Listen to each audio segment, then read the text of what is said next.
Hi guys, welcome back. What's gonna happen is this year I want to do a lot more collaborations with other YouTubers, even though we're not perhaps in the same city, but I was kind of working on this idea of where although photographers may not be in the same city, but we can set ourselves a time frame and very specific rules and guidelines that we have to follow when we shoot, and we compare our results afterwards. So one of the first YouTubers that I was looking through like recent videos of film shooters on YouTube, and I came across Sophia's channel, and I reached out, and you should also go follow her channel because she shoots some pretty amazing content, and I really enjoyed her videos, which is why we agreed to come together and do the Disposable Film Challenge. We thought this was one idea that really intrigued us, so I went out and I got myself these disposable film. I actually got 4 of them because I had this idea in mind. And why we see this as a challenge, perhaps for those of you who aren't really that into photography, is because I would say film photography is a really niche thing. There is a super wide selection of different film cameras, and unlike digital, where most, like, you have your 3 dominant brands of Canon, Nikon, and Sony, and then some people use Fuji, I guess. I just recently switched to a Fuji as well. So it's a very personal thing. Photographers all have their favorite film, especially what kind of cameras they shoot with. And I'm not gonna lie, I'm kind of nervous about these because we are doing portrait shoots with a model, and these films are not particularly good with these. This is all in Japanese, but I'm pretty sure this camera has an aperture of like 10, I think, which gives you a very, very deep depth of field, so you can't really have that blurry background look that I usually shoot with for portrait photography. And also, this camera suggests that you shoot between 1 and 3 meters, and I'm pretty sure this lens is a relatively wide lens, so I'm not quite sure how the portraits will work, but like, for me, a large part about shooting film is working around limitations, because in all regards, especially during the shooting process, film is a more unstable and difficult version of digital cameras to use. I guess even in addition to that, we have these very elementary film cameras that we have to be using. 4 in the morning, staring at myself, counting up the years.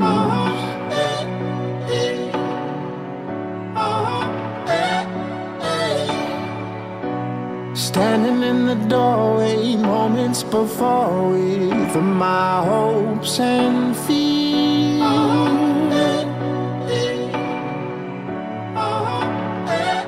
If the whole world stops, will I still stand strong? When the fire burns, the smoke inside my lungs. All we are is the pain we overcome. It's the work that's never done. It's the game that rages on. All we are, it's the dark before the dawn. It's the fight when hope is gone. That's all we are, that's all we are.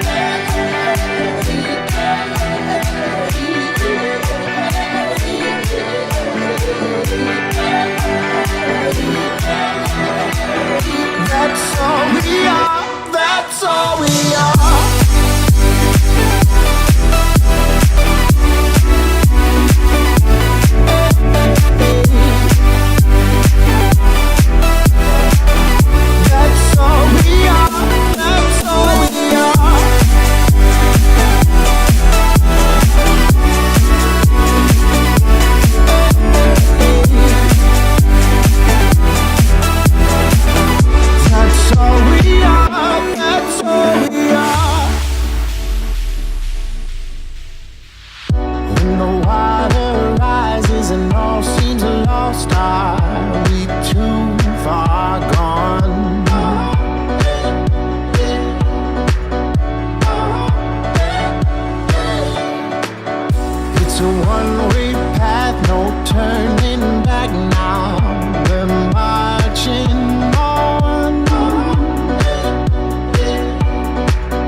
inside my lungs.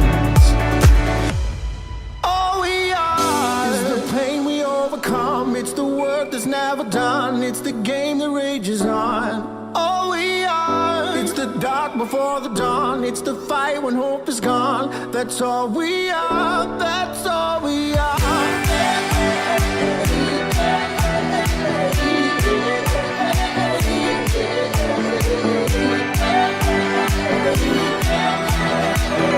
That's all we are. That's all we are.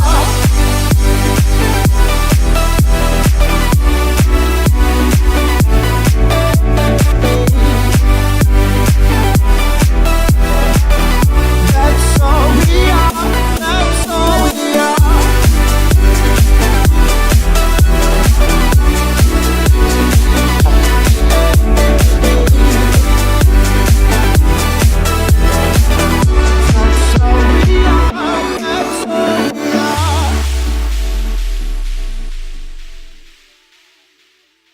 I feel like I learned a lot about myself as well just through shooting with a handicap like this and having to consider limitations that I don't usually have to work with. I think my biggest takeaway is how to make something interesting being in a location where I've shot before.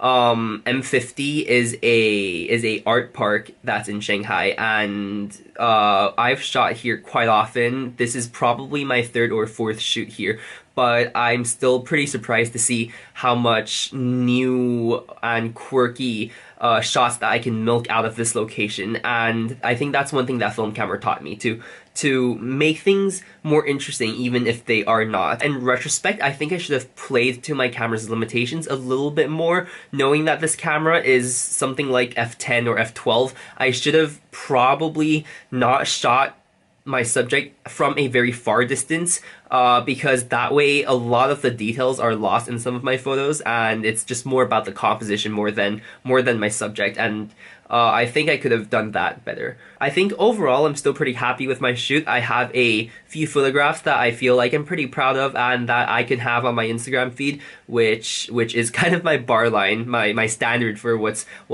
okay and what's not okay. What's also happening is Sophia just sent over her photos, and this is actually really exciting because it's the first time that I'm seeing these as well. And just having a brief flip through, I'm also kind of surprised to see that we had a similar style for some of the photos, but her shooting style is definitely different to mine, and you can tell just by looking at her Instagram feed. And I'm really loving these photos. I'll have a few examples just over here for you guys to see, but if you want to see her entire point of view of how she approached and shot the Disposable Film Challenge, then feel free to go over to her channel. I'll link it somewhere in this video as well, and also in the description. So if you are interested in seeing her point of view of this challenge, then definitely go subscribe and go watch her videos. But otherwise, thank you so much for watching, and hopefully you'll be back for more next time. Thank you.